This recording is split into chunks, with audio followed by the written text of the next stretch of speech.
Somewhere out there, a black hole is holding a single musical note that has played for billions of years.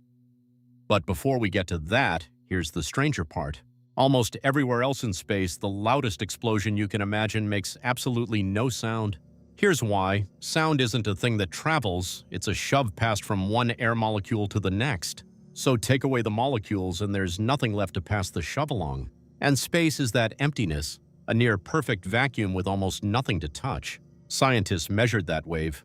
It's a single low note, a B-flat, so deep no human ear could ever hear it, ringing out for over 2 billion years. The quietest place in the universe has been humming this whole time. Follow to hear what space really sounds like.